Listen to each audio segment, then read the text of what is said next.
Senhor. E eu quero trazer hoje, irmãos, uma palavra que Deus tem colocado recentemente no meu coração, que completa a palavra que eu ministrei para os jovens.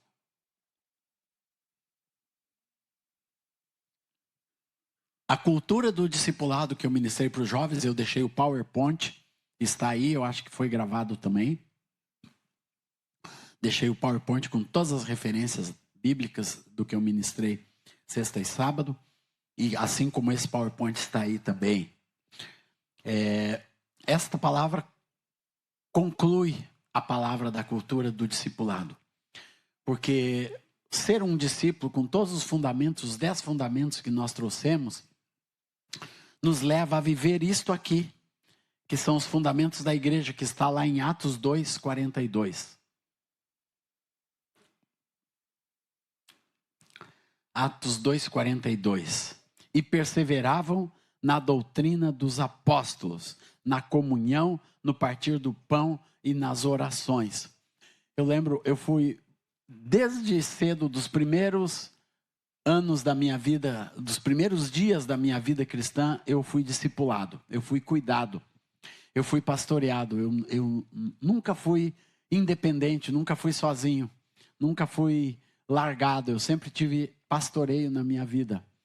E o Erasmo, que cumpriu esse papel, ele citava isso aqui: nós precisamos aprender o que é a doutrina dos apóstolos, o que eles ensinaram, e a igreja tem que ser fundamentada nisso.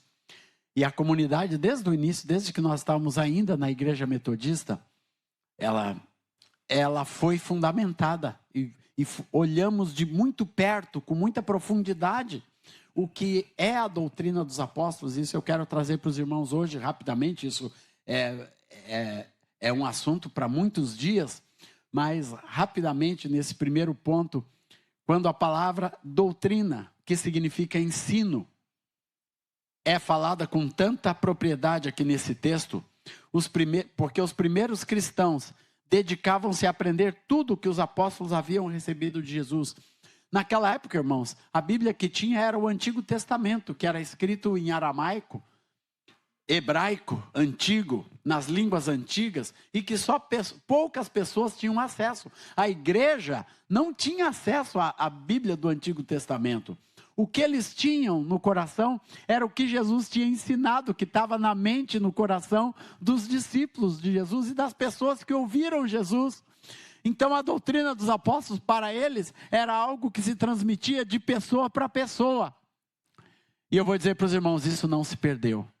A doutrina dos apóstolos é algo que a gente tem que transmitir uns para os outros, como o Salmo fala: o que ouvimos e aprendemos, o que nos contaram nossos pais, não encobriremos aos filhos, contaremos à vindoura geração os louvores do Senhor e o seu poder e as maravilhas que fez. A doutrina dos apóstolos, irmãos, é as maravilhas de Deus, aquilo que Jesus fez, aleluia, que os discípulos tinham firmado nas suas mentes. Não era uma teoria, era a continuidade de um querigma, de uma revelação que Deus tinha para a igreja, e eles mantiveram isso com intensidade, com integridade.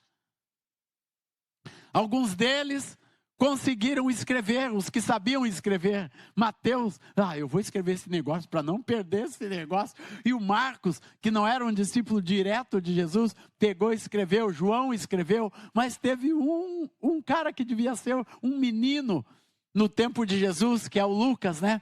Ele foi pesquisar, porque ele queria guardar. Pode tirar uma foto boa, Cláudio?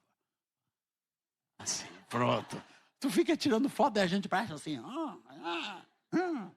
tira uma foto boa, bonita. Glória a Deus. Obrigado, irmão. Então a doutrina dos apóstolos é aprender aquilo que Jesus havia ministrado no coração deles, que estava ainda palpitando. A doutrina dos apóstolos hoje tem que ser a mesma coisa para nós, irmãos, algo que esteja palpitando no nosso coração. Não pode ser uma coisa que é uma teoria. Não, a doutrina é um ensino firmado no coração de cada discípulo de Jesus, lá e hoje também, amados, aleluia. E é essa doutrina que Deus quer fundamentar, são os ensinamentos de Jesus, incluía os ensinamentos claros de Cristo, aleluia. E incluía também a explicação das Escrituras do Antigo Testamento à luz de Jesus, porque Jesus, ele vinha ensinando.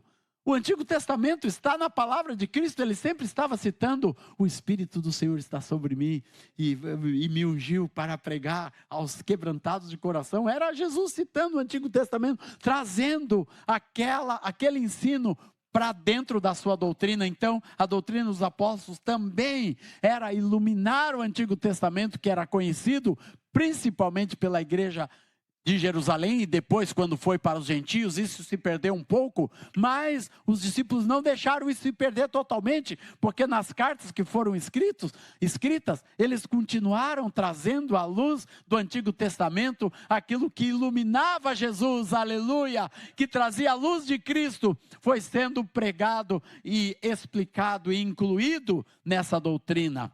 É também o evangelho da morte e da ressurreição de Cristo Jesus, aleluia, e todo esse contexto se transformava na vida prática dos discípulos, aleluia. E tudo isso tinha um objetivo. O objetivo era: o cristão precisa crescer continuamente no conhecimento das Escrituras. Olha aqui, hoje, irmãos, nós temos a bênção, diferente daquele tempo, nós temos as Escrituras, na mão de cada um de vocês, tem a palavra revelada de Deus desde a antiguidade, passando por milhares de anos, milhares de dias, de pessoas, de tempos, de traduções, de homens que manusearam isso, pessoas que deram a vida para que esse livro estivesse na tua mão, Líris.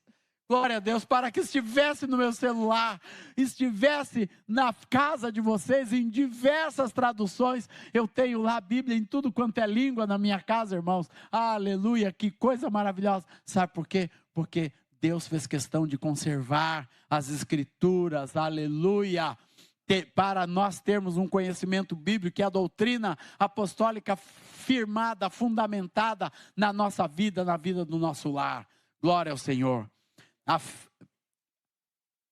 doutrina dos apóstolos é para manter a fé saudável, fundamentada na verdade revelada por Deus. Esse foi um cuidado que os nossos pastores tiveram e nos ensinaram a ter.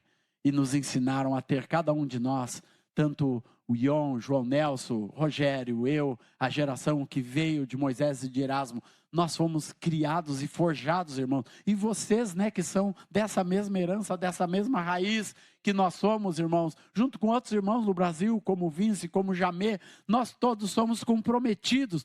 Nossa geração é comprometida em não deixar a palavra de Deus se esvaziar, os princípios e os valores se esvaziar. Material também. Glória ao Senhor Jesus. Então, Deus quer que a gente mantenha, de geração em geração, a fé saudável e fundamentada na verdade revelada por Deus. Aleluia.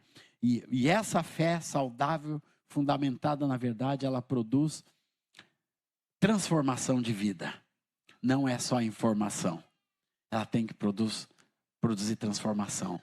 Ontem, quando eu falava para os jovens irmãos, a nossa fé tem que se transformar em atitudes, em fatos verdadeiros, em coisas que vão acontecendo e moldando a nossa vida em um testemunho eficaz neste mundo que nós trazemos. Aleluia!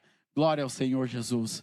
Vamos ver as Escrituras em 2 Timóteo 3,16. Fala assim: toda a Escritura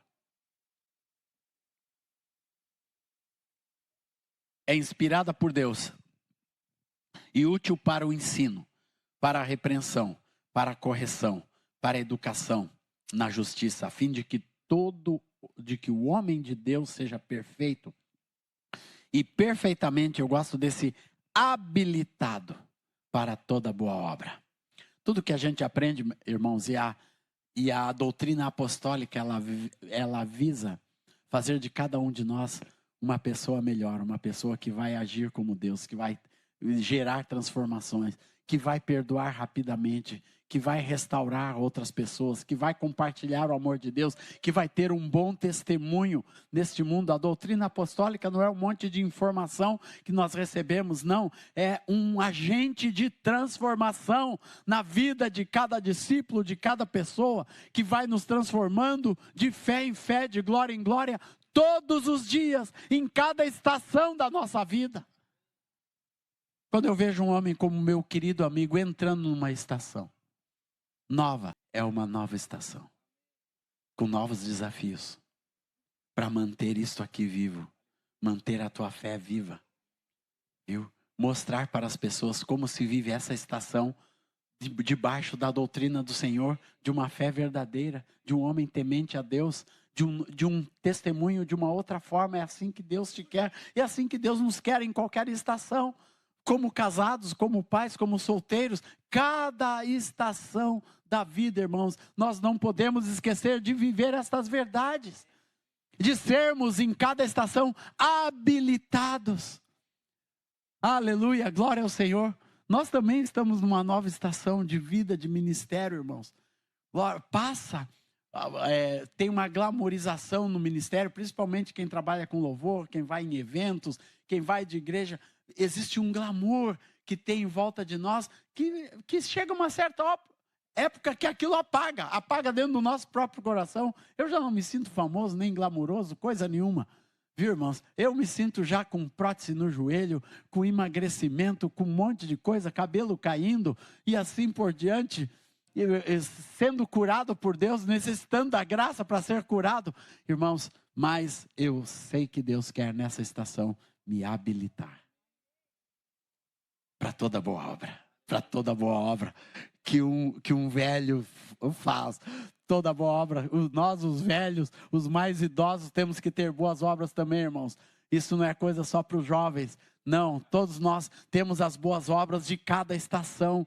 Que Deus, que o Espírito Santo fale isso à sua vida hoje. Nós temos que ser habilitados por Deus para as boas obras em cada estação da vida. Eu ministro isso para o meu André, assim como o Gabriel começou a sua vida como casado agora. Tem as boas obras dessa estação, que vai te levar para outra estação, para a estação de pai. E nós não podemos falhar em nenhuma dessas estações, meus amados. Não podemos, nós temos que dar continuidade àquilo que Deus quer. Por isso que a doutrina apostólica, toda a escritura que Deus nos dá. Por isso não afaste a sua vida das escrituras, meu irmão. Não afaste a sua vida da palavra de Deus.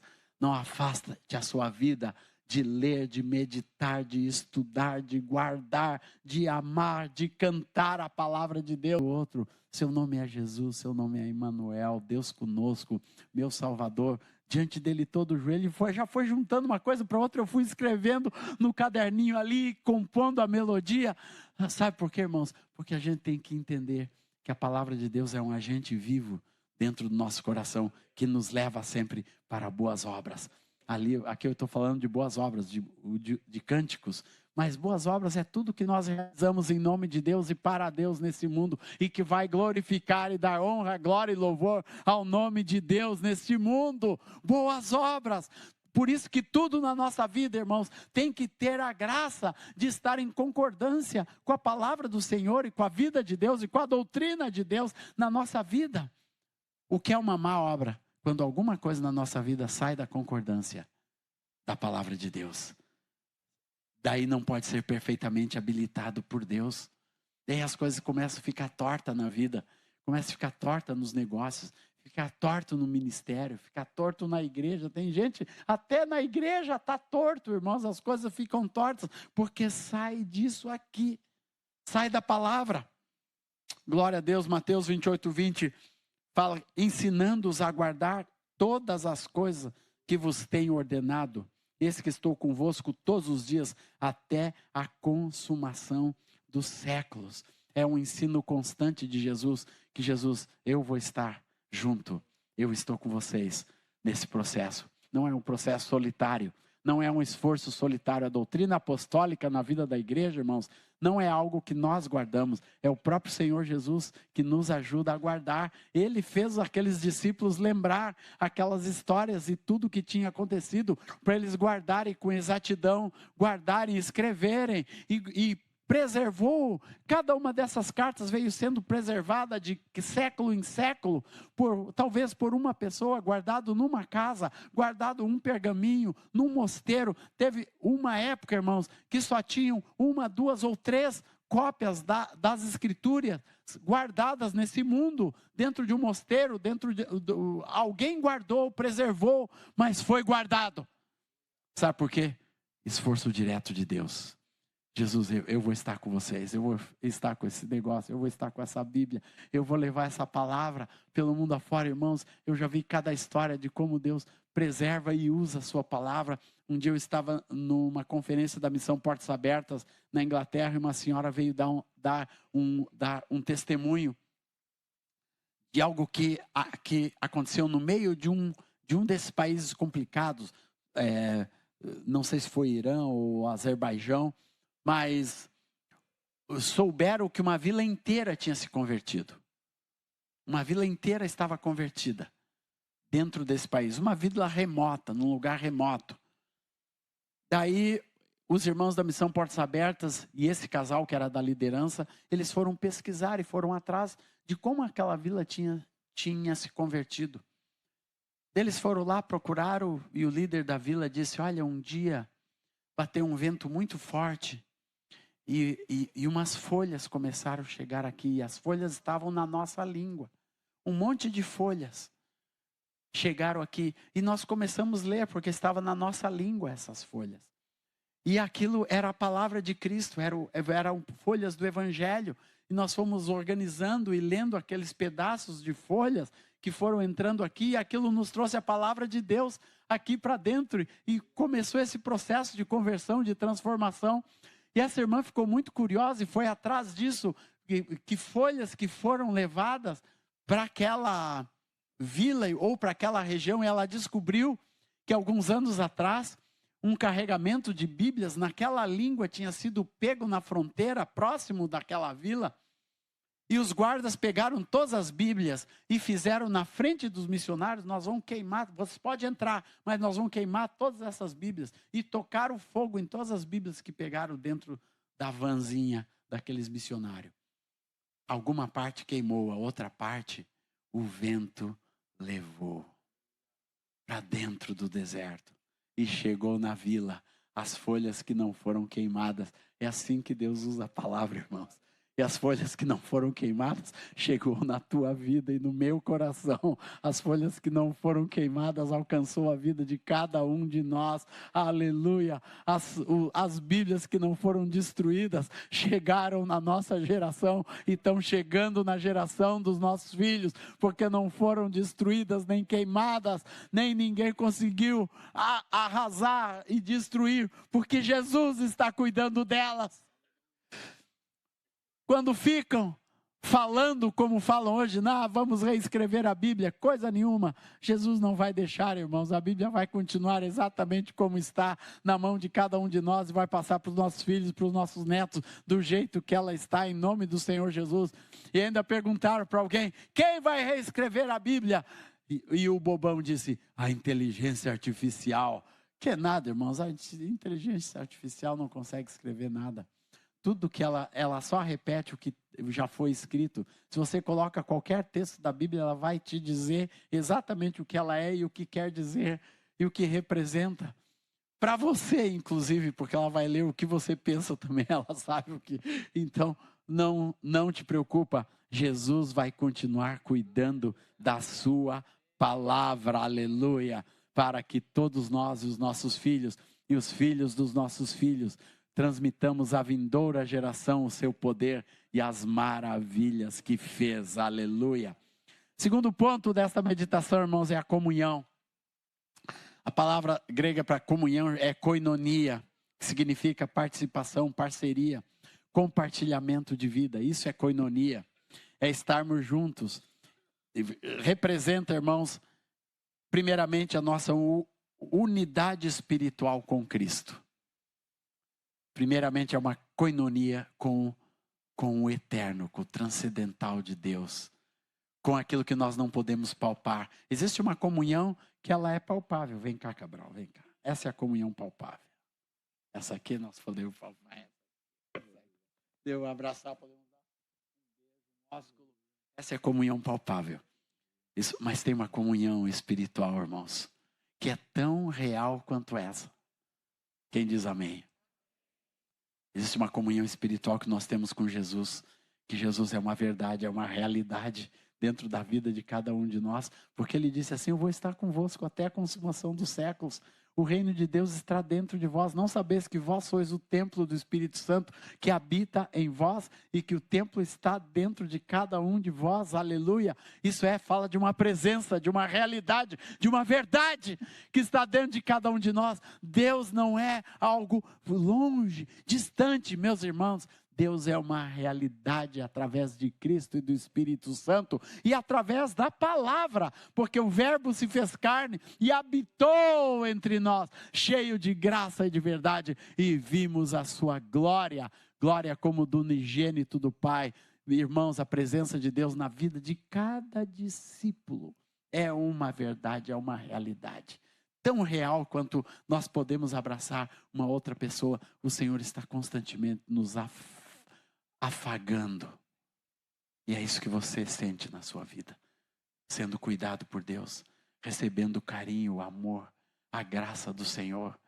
Temos outra viúva, tia Sueli, que mora com a gente, que trabalha com a gente, é também viúva, mas recebe o afago de Jesus, aleluia. E todo mundo, irmãos, a presença de Deus é o que completa cada um de nós, em qualquer estação da vida, ou casado, ou solteiro, ou viúvo. A presença de Deus, ela completa. Com a presença de Jesus, nós nunca somos pela metade, viu? Nós somos completos. Glória ao Senhor Jesus, glória ao Senhor Jesus, nós somos completos em Deus. Você é completo. Isso é koinonia espiritual, constante e verdadeira, aleluia, que nós usufruímos a cada manhã, quando as misericórdias se renovam na nossa vida, aleluia, glória a Deus. Mas a comunhão também nos leva, irmãos, a um cuidado mútuo, a nós entendermos que nós somos parte desse cuidado. Nós temos o cuidado espiritual do Senhor na nossa vida, no nosso espírito, na nossa alma, nas nossas emoções, na nossa vontade. Tudo que é interno dentro de nós é cuidado e acalantado por Deus. Mas também nós temos uma função, uma missão de nos cuidar mutuamente. Isso é o discipulado prático, irmãos. Discipulado não é controle, discipulado é cuidado. Guarde isso no seu coração. Discipulado não é você estar, não é vigilância. É um constante amor, constante estar atento, é atenção pela vida de outra pessoa. Zelo pela vida de outro irmão. Isso aqui é koinonia, irmãos. Koinonia, o verdadeiro discipulado que nós estivemos falando sexta e sábado, esse discipulado nos leva a nós sermos zelosos uns com os outros, a esse cuidado mútuo, né, que nos leva a compartilhar os recursos naturais. Nós vamos ver nos textos da palavra, eles vendiam tudo o que tinham e repartiam naturalmente uns com os outros. Ninguém considerava seu tudo o que tem. Irmãos, era uma outra perspectiva de cuidado, de compartilhamento de recursos. Isto é koinonia, que nos leva a relacionamentos sinceros e fraternos. Algumas coisas não é comunhão. Frequentar reuniões, amizades sociais, isso não é comunhão. A gente pode ter amizade e frequentar diferentes tipos de reuniões que não nos levam à koinonia. Esses dias, um querido irmão lá em Porto Alegre, que tem recursos, é filho de um pastor amigo meu, lá em casa ele me convidou: olha, nós temos em Porto Alegre uma confraria do Porsche. Só de pessoas que têm Porsche. E uma vez por mês a gente reúne essa confraria das pessoas que têm Porsche em todo o estado. E as pessoas se reúnem para um churrasco, para uma confraternização. E eu queria te convidar para tu ir lá dar um testemunho na confraria do Porsche. Eu disse, só se me derem um Porsche.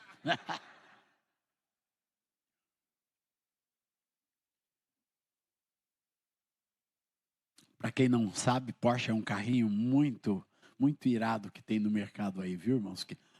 Que custa entre 800 e 1 milhão de reais. Comum já, né, irmão? Já ficou comum. O Porsche já é o mais baratinho. Mas é a confraria do Porsche. Eu fui lá, irmãos. Aquilo é uma reunião social. Um dos melhores churrascos que eu já comi na vida tinha na confraria do Porsche. E no meio da confraria apareceu um bobão lá com uma Lamborghini zerada. Zerada só no meio da confraria. Agora eu não tenho mais Porsche, eu tenho uma Lamborghini. Eu nem sabia que tinha em Porto Alegre uma Lamborghini zerada como aquela de 3 milhões de reais. Cada um põe seus 3 milhões aonde quer. Mas aqui, a comunhão, irmãos, manda fazer outra coisa com o dinheiro. Vende a Lamborghini e reparte com os teus irmãos. Dá para um carrinho popular para 300 irmãos no mínimo. Dá para repartir um carrinho simples para muitos irmãos. Glória ao Senhor Jesus. Mas não é frequentar reuniões. Reuniões tem de tudo quanto é tipo por esse mundo afora. Koinonia é outra coisa. É caminhar juntos na fé. Amém, irmãos? É caminhar com gente que tem. Graças a Deus que lá apareceu um fotógrafo lá, irmãos. Que é um dos... Depois eu fui pesquisar aquele fotógrafo, ele mora numa mansão em Capão da Canoa, anda de helicóptero. Nem sabia que fotógrafo conseguia ter. Eu fui para dar um testemunho. Eu fui dar um testemunho, e dei meu testemunho, foi uma bênção. Mas depois de mim veio esse fotógrafo para dar um testemunho também e falar da graça e do amor de Deus na sua vida. Eu nem sabia que um fotógrafo ficava assim tão próspero, mas aquele moço é. E ele deu testemunho também da graça e do amor de Deus, da sua conversão e o quanto Jesus tinha transformado a sua vida. Eu fiquei tão feliz, irmãos, porque Deus está se movendo em tudo quanto é lugar, aleluia. E ali com algumas pessoas eu tinha comunhão, eu pude caminhar juntos na fé com aquele irmão, com seu pai que é pastor, que me levou ali. E tinham alguns outros cristãos que me conheciam. Então, em tudo quanto é canto, irmãos, nós vamos descobrir pessoas que nós podemos caminhar juntos na fé. Mas nem toda reunião é isso. E nós temos que ter as reuniões que são isso. Onde nós carregamos as cargas uns dos outros. E onde nós aprendemos a servir e a ser servido. Glória a Deus. Isso é comunhão. É principalmente um lugar onde eu me entrego. Eu me entrego para servir os meus irmãos. Comunhão verdadeira. É o que o Val Mussi e a Nete fizeram conosco. Nos serviram nesses dias. Serviram na casa, serviram à mesa, serviram no conforto. É servir uns aos outros, irmãos. É ver as necessidades. Nós somos cheios de pessoas com necessidades ao nosso derredor. Nós vimos lá na enchente que tivemos em Porto Alegre, onde só a nossa congregação ajudou mais de 150 famílias que perderam tudo e a gente pôde repartir, e vocês repartiram também, as igrejas que caminham conosco, repartiram, mandaram recursos, abençoaram, e a gente repartia aquilo, e distribuía dinheiro, recursos, cesta básica, colchão, água, máquina de lavar roupa, geladeira, para um, para outro, e foi indo. A igreja repartindo. Isto é koinonia. E essa koinonia nós nunca podemos perder o foco. Acima da nossa prosperidade pessoal, de tudo que eu posso ter. Irmãos, eu não estou condenando as pessoas que têm Porsche. Pode ter um Porsche, mas aquilo não pode ser o centro da sua vida. E os recursos não podem estratificar o teu coração, deixar o teu coração enrijecido, duros, que não possa repartir com outras pessoas. Não possa repartir bênção, vida, recursos, alimentação e tudo o que você vê ao seu derredor para abençoar. Eu sei porque nosso ministério na Life sempre chegou, né, Cláudio? Você trabalhou comigo há alguns anos e sempre chegam necessidades, gente pedindo, olha, estamos lá como a creche das crianças que a gente ajuda há algum tempo, cheio de necessidades, as crianças tudo doente no hospital, tendo que mandar pessoas para os hospitais para acolher aquelas crianças. É uma clínica da Assembleia de Deus, de amigos nossos e de irmãos da comunidade que trabalham lá nessa clínica, que acolhem as crianças que o pai e mãe não quer nos hospitais. A mãe tem a luz, mas não quer ficar com aquela criança, a mãe dá o fora rapidinho, dá um jeito de ir embora e a criança fica lá. Ou são usuários de drogas, ou tem alguma doença que a criança não pode ficar, o governo, a prefeitura, tira essas crianças e manda para ser cuidadas por esses irmãos. E a gente apoia esse lugar e a gente vê constantemente, vem as necessidades e não pode deixar sem suprir, irmãos, porque se Deus nos dá uma parte, e você pode repartir pela metade e suprir alguma coisa, é isso que nós temos que aprender a fazer. Isto é koinonia. Isso é repartir. Irmãos, por isso que a gente tem que evitar todo isolamento, porque enfraquece a vida espiritual, enfraquece a koinonia no corpo de Cristo. Irmãos, Deus não quer pessoas isoladas, Deus quer pessoas vinculadas, Deus quer pessoas que são vinculadas umas às outras em amor, que amam umas às outras, que querem participar da vida uma das outras, em nome do Senhor Jesus, aleluia. Fuja do isolamento, meu irmão. O isolamento não vem de Deus. O isolamento familiar, o isolamento na congregação, o isolamento apostólico não pode existir. As igrejas têm que ser vinculadas. A doutrina apostólica, irmãos, nos leva a sermos vinculados uns com os outros em amor, as comunidades terem vida umas com as outras, e por isso eu estou aqui, tenho liberdade de estar aqui com vocês com toda a liberdade. Sabe por quê, irmãos? Existe um vínculo apostólico nessa doutrina que nos une há décadas, na nossa história toda, uns com os outros, e não pode ser diferente. E não pode, nós somos igrejas irmãs, vinculadas nisso aqui. Deus não nos quer isolados, porque isso enfraquece a vida espiritual de toda a igreja. Deus nos chamou para vivermos como corpo. Glória ao Senhor Jesus. Gálatas 6:2 diz assim com clareza: levai as cargas uns dos outros, e assim cumprireis a lei de Cristo. Olha aqui, irmãos. Cristo não tem lei? Tem. Tem. Muita gente diz, Jesus não tem lei, só tem graça. Tem lei, sim, senhor, está aqui bem escrito. Cumprireis a lei de Cristo, mas a lei de Cristo é uma coisa totalmente distinta das leis, não é uma coisa que é um fardo, não é uma coisa, é levar as cargas uns dos outros, é participar, é koinonia. A lei de Cristo é koinonia. Efésios 4 diz, essa é a nossa vocação. A vocação da igreja, aleluia, glória ao Senhor. 1 João 1,7, se porém andarmos na luz, como Ele está na luz, mantemos comunhão uns com os outros, e o sangue de Jesus, seu Filho, nos purifica de todo o pecado.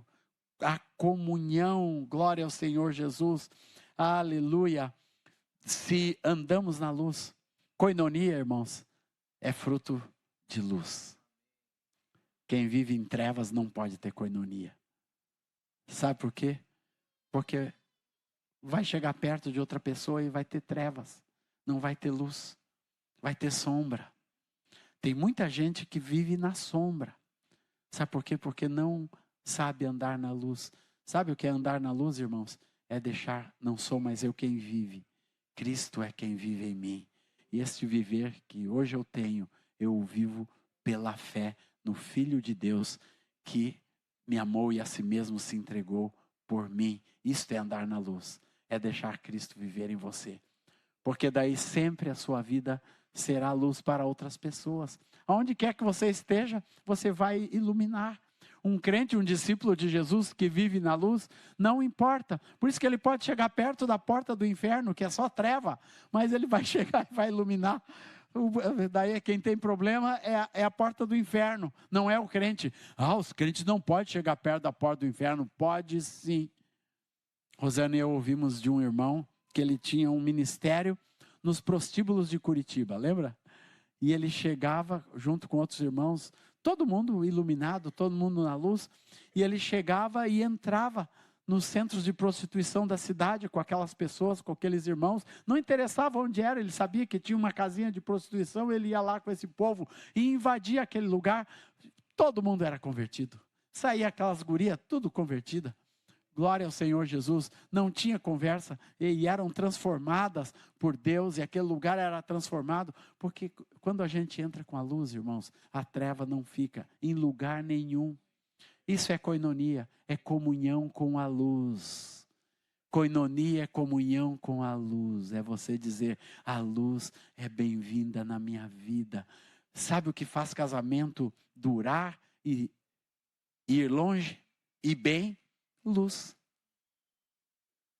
Que quando tem treva, as coisas se destroem por si mesmas.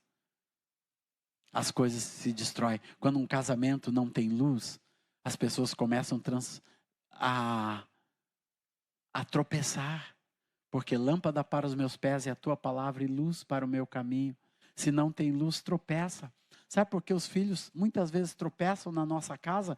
Porque você vai ver, pode procurar, faltou luz em alguma coisa. Falta luz. Porque onde tem luz plena na vida de pai e mãe, os filhos aprendem e caminham na luz.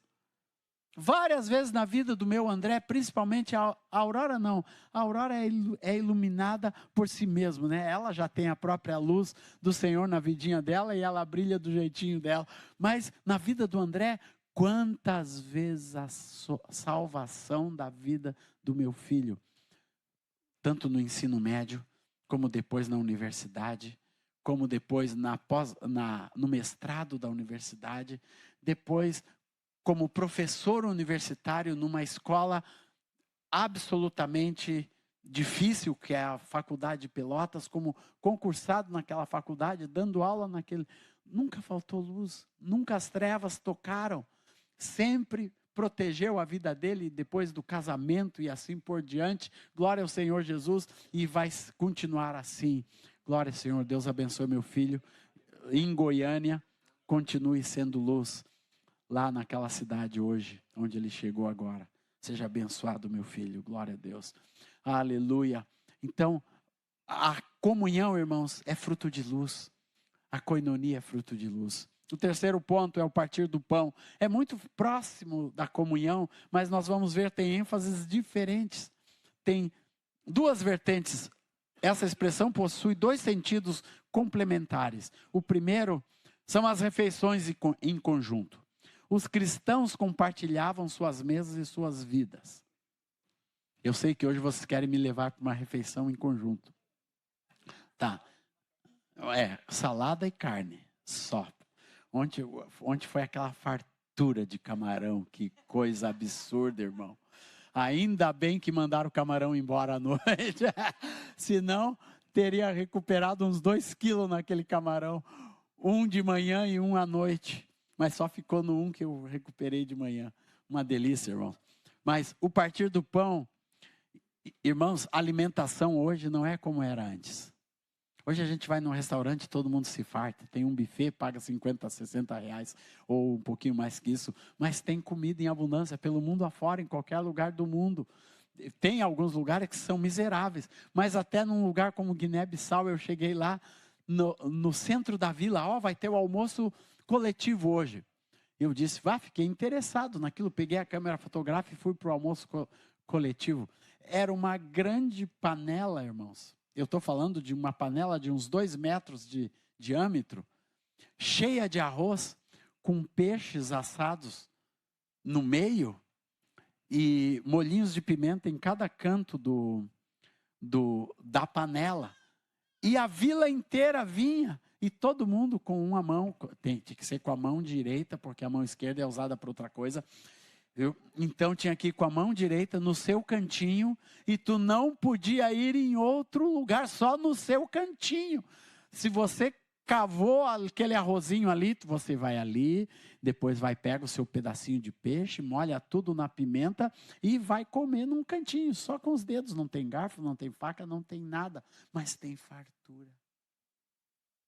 Mas tem fartura. Hoje, tem fome no mundo, irmãos, porque o mundo não reparte direito a alimentação, porque tudo que se produz no mundo em termos de alimentação e tudo que vai fora nos lixos das grandes cidades daria para alimentar esse mundo inteiro. É muito diferente da antiguidade.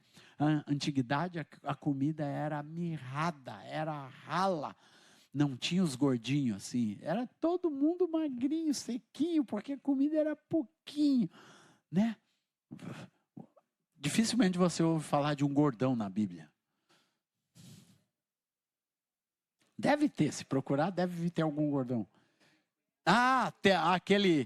O sacerdote que era gordão, o Eli. O Eli ficou gordão, mas porque fazia coisa errada com a comida, viu? Ele e os filhos dele se grudavam na picanha e na gordura.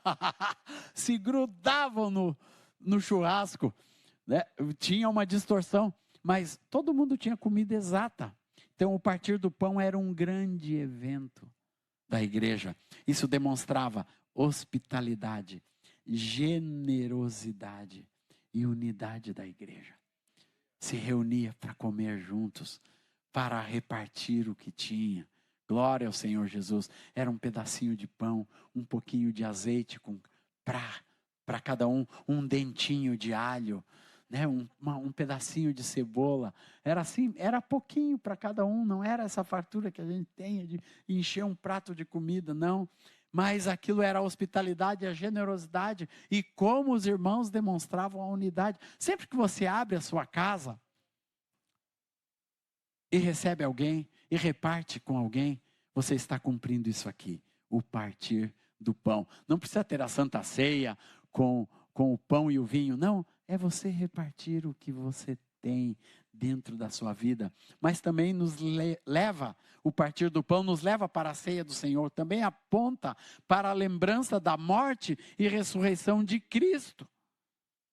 Tem um significado espiritual profundo, é a recordação do sacrifício de Jesus, amém, amados? Aleluia!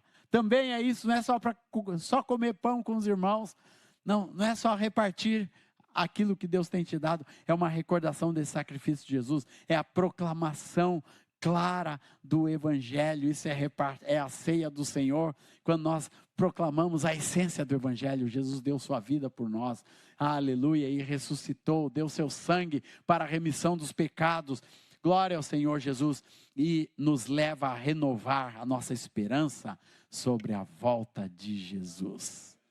Deixa Jesus voltar, nós queremos isso, aleluia, nós queremos a vinda de Jesus, aleluia, o partir do pão, são as aplicações do partir do pão, a mesa cristã deve ser um lugar de amor e acolhimento, a sua vida, a sua casa deve ser um lugar de amor e acolhimento dos teus irmãos, aleluia, dos jovens, quando os nossos filhos vão ficando jovens, deixa outros jovens vir para a tua casa, reparta o pão. Eu contei da família do Jon Gottfriedson, seu pai, sua mãe, que nos recebiam, aquele monte de jovens, toda semana a gente ia ensaiar música para o conjunto de evangelismo que a gente tinha, e eles nos recebiam as namoradas, recebiam os irmãos, e assim nós fomos ficando amigos. Daí eu trouxe meu irmão, Paulo Figueiró, e o Paulo Figueiró casou com a Eurica, e a gente trazia uns aos outros. Eu trouxe a minha irmã, depois ela trouxe o namorado, o Tom, e a gente ficava, e todo mundo ia participando do mesmo grupo, do mesmo conjunto, e a mesa do Godofredo sempre cheia. Vinha mais um, vinha outro, e o Jon é a mesma coisa, a casa do Jon está sempre cheia de gente. Eu não bato naquela porta que é meu vizinho de porta sem ganhar um cafezinho. Sabe o que é isso, irmãos? É gente que sempre quer repartir, e a sua vida tem que ser assim também, repartir com outras pessoas. A sua vida, a sua casa, o seu lar, uma família que cresce, o teu pai também é assim, Raquel, lá o Fred sempre tinha gente, a gente chegava para se hospedar, já tinha hóspede lá, né, na casa, a gente ficava, né, assim, é a casa do Fred, porque ele aprendeu isso em casa, e a tua casa vai ser igual, viu, filha? Vai ser assim, em nome do Senhor Jesus, as nossas casas, ensinarmos os nossos filhos. Eu louvo a Deus também que o André e a Larissa, sempre a casinha deles, sempre tem gente, né, tia Sueli? Sempre convidando os amigos, sempre estão em comunhão. Eu disse, filho, tu vem ver o jogo lá em casa? Não, pai, nós vamos reunir todo o nosso grupo, né, do nosso grupo de discipulado que ele tem com 4, 5 jovens, há muitos anos, eles convivem junto e casaram todos entre si. E agora eles são um grupo juntos, que tem coinonia uns com os outros. Isso tem que ser a verdade. Nossa mesa, nossa casa, nosso lar. Mas também, irmãos, nós não podemos perder o foco. Não pode ser só coinonia, só comunhão, só estar juntos para ver o jogo. Pode ver o jogo, tudo junto. E as bandeirinhas que tinham aqui, tiraram todas. Não são santas bandeirinhas? São, a gente ia abençoar as bandeirinhas até, né, que estavam aqui ontem. E os jovens com as camisas verde e amarela sumiram também? Não. Tem alguém aqui com a camisa verde? Ah, tem um remanescente ali. Irmãos, mas não pode ser só isso. A ceia mantém a igreja centrada em Cristo. Por isso que a gente pode partir o pão quando a gente vai ter uma comunhão com os irmãos, né? Parte o pão e o vinho e a ceia, reparte. Isso faz sempre bem, sempre nos lembra. Glória ao Senhor Jesus. De vez em quando, Rosane e eu estamos lá na mesa, nós vamos tomar um vinhozinho. Eu sempre pego um pãozinho, a gente reparte o pão. Isso é em nome de Jesus. Aleluia, lembrar da ceia. Glória ao Senhor Jesus. Os textos, meus amados. 1 Coríntios 11, 23 a 26. Porque eu recebi do Senhor que vos entreguei. O Senhor Jesus, na noite em que foi traído, tomou o pão e, tendo dado graças, partiu e disse, isso é o meu corpo, aleluia, Senhor. Isso é o que nós temos que repartir, que é dado por vós. Fazei isto em memória de mim. A vontade que eu tinha agora, irmãos, é ter um pão aqui, repartir com vocês. É ter um cálice de vinho e repartir com vocês para firmar esta palavra no nosso coração, aleluia. Por semelhante modo, depois de haver ceado, tomou também o cálice, dizendo, este cálice é a nova aliança do meu sangue. Fazei isso todas as vezes que o beberdes em memória de mim, porque todas as vezes que comerdes este pão e beberdes o cálice, anunciais a morte do Senhor, até que Ele venha. Então a coinonia da igreja cristã, irmãos e irmãs, não pode ficar longe disso. Tem que ter esses fundamentos. Tem que ser a mesa e tem que ser o sacrifício de Jesus. E lembrarmos disso. Glória ao Senhor Jesus. O partir do pão está lá em Lucas 22, 19, tomando o pão, tendo dado graças. O partiu e lhes deu, dizendo, isto é o meu corpo oferecido por vós. Fazei isto em memória de mim. Partir do pão. Glória ao Senhor Jesus. Que esse fundamento fique no seu coração. O partir do pão, de ter coinonia clara, aberta, vista dentro da sua casa, mas lembrando do sacrifício de Jesus. E por fim, irmãos, as orações.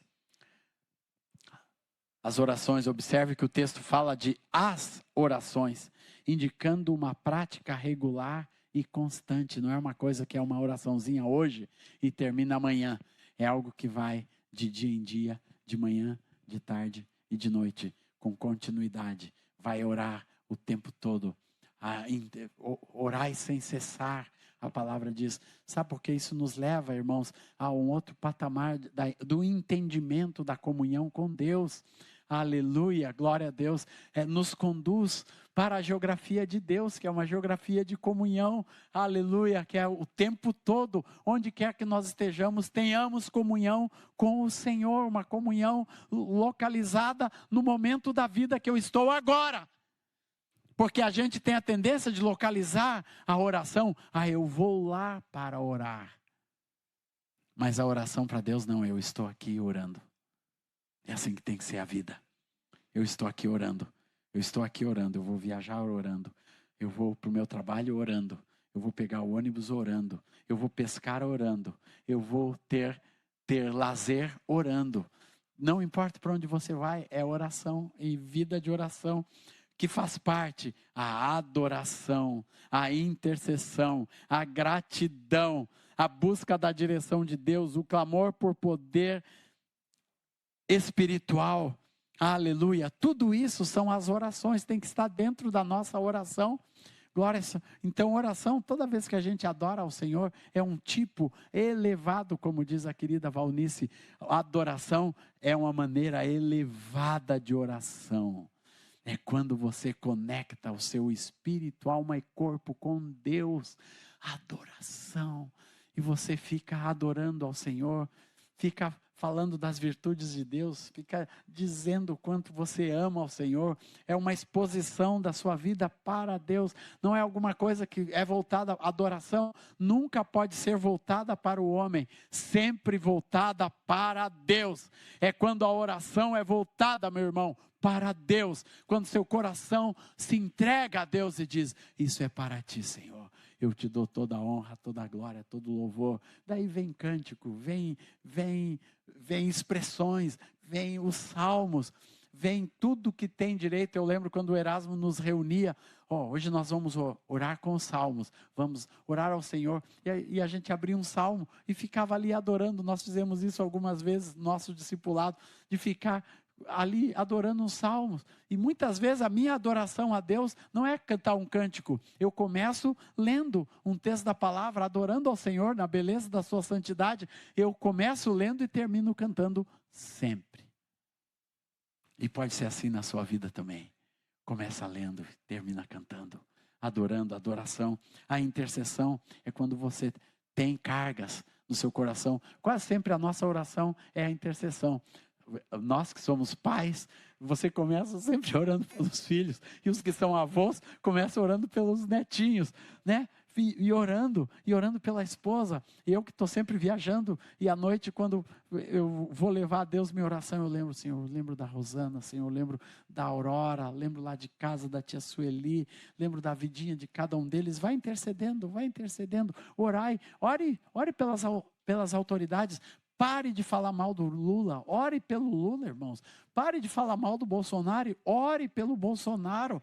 Pare de falar mal de qualquer pessoa do Supremo Tribunal Federal, mesmo que você não goste, mesmo que estejam fazendo coisas erradas. A palavra nos diz: ore por eles, ore pelo governador, ore pelo prefeito, ore pelas autoridades, ore que nós vamos ver mudanças quando a igreja entender que muito mais do que o voto, nós temos o poder da oração, muito mais do que urna eletrônica, nós temos joelho no chão. Isso dá até versinho para cântico, hein? Glória ao Senhor Jesus, nós temos o joelho no chão. Muito mais do que voto, nós temos oração. Muito mais do que urna, nós temos joelho no chão. Olha aqui, já está o corinho da música pronto aqui, irmãos, viu? Glória ao Senhor Jesus. Ninguém roube de mim. Glória ao Senhor Jesus.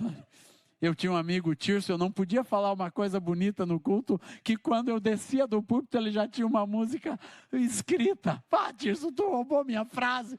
Glória a Deus. E assim, irmãos, nós temos que ser gente de intercessão, viu?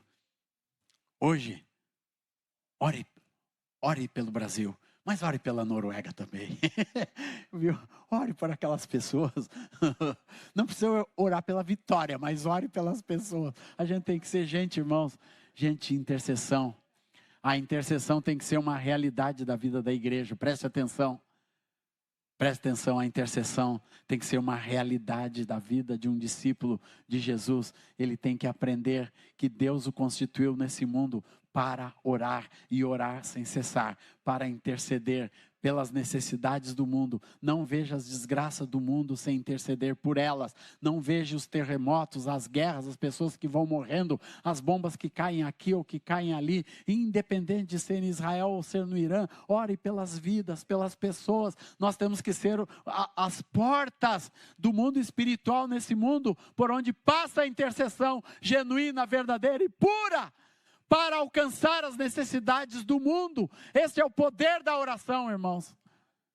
Por isso a palavra diz que dentro da doutrina cristã tem que ter as orações, que são vários tipos de oração que nós temos que ter na nossa vida. Tem a oração de gratidão, quando no seu coração só tem gratidão a Deus, né? Começa a agradecer a Deus por tudo, pelas coisas boas, pelas coisas ruins. Eu lembro do livro que o Erasmo nos fez ler no início do discipulado, Louvor que Liberta.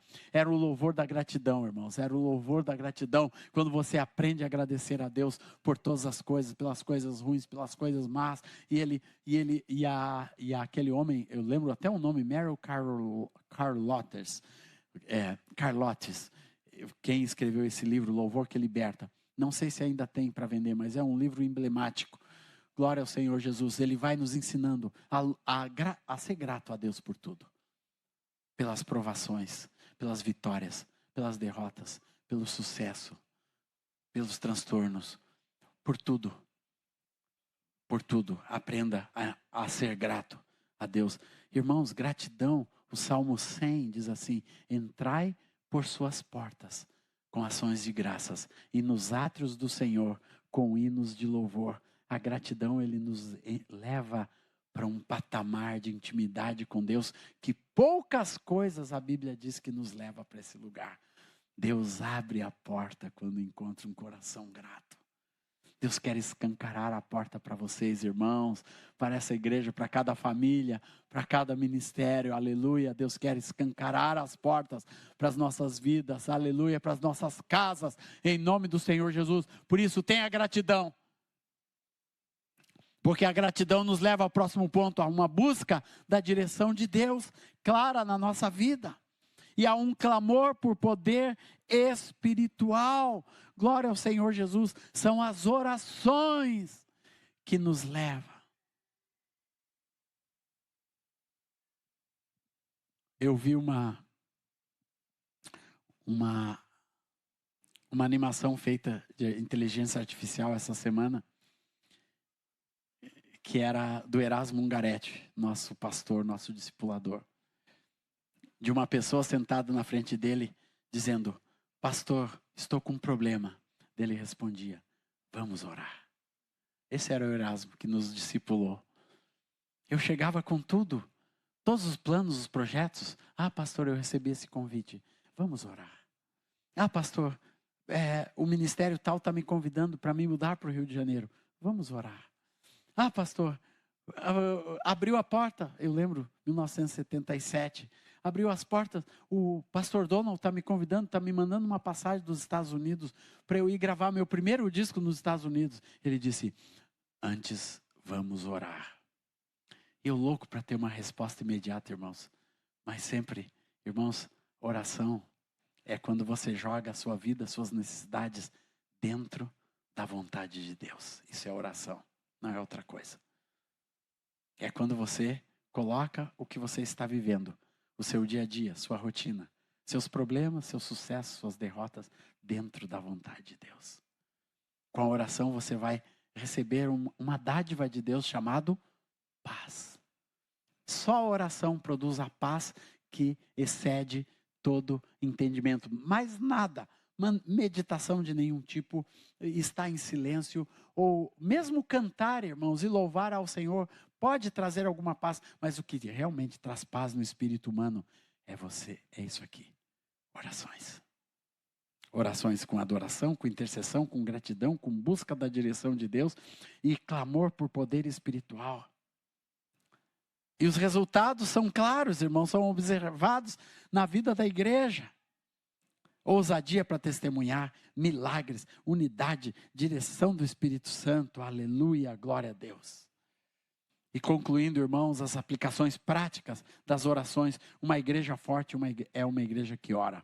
O crescimento espiritual depende da comunhão com Deus. E os textos que nos apoiam nessas verdades, Efésios 6:8. Certo diz que cada um, se fizer alguma coisa boa, receberá isso outra vez do Senhor, quer seja servo, quer seja livre. 1 Tessalonicenses 5:17. Orai sem cessar. Glória ao Senhor Jesus. Orai sem cessar. Não paremos de orar. E concluindo, irmãos, Atos 2:42 apresenta esses 4 pilares: a doutrina, relacionamento com a verdade, A comunhão, relacionamento com os irmãos. O partir do pão, relacionamento com Cristo e sua obra. As orações, relacionamento com Deus. Quando esses 4 elementos permanecem equilibrados, a igreja cresce em profundidade espiritual, unidade, amor e poder para testemunhar. Eles continuam sendo ainda hoje os fundamentos de uma igreja saudável e bíblica. Por isso perseveravam na doutrina dos apóstolos, na comunhão, no partir do pão e nas orações. Seja essa a realidade da igreja em Florianópolis. Eu abençoo esta palavra, que grude em cada coração, como está grudado no meu espírito essa palavra, em nome do Senhor Jesus. Cada família, cada pai, cada avô, cada filho, filha, como os jovens que estavam aqui ontem, Senhor, cada um seja abençoado e prosperem, Senhor, vivendo estas verdades em nome de Jesus. Aleluia. Amém, irmão.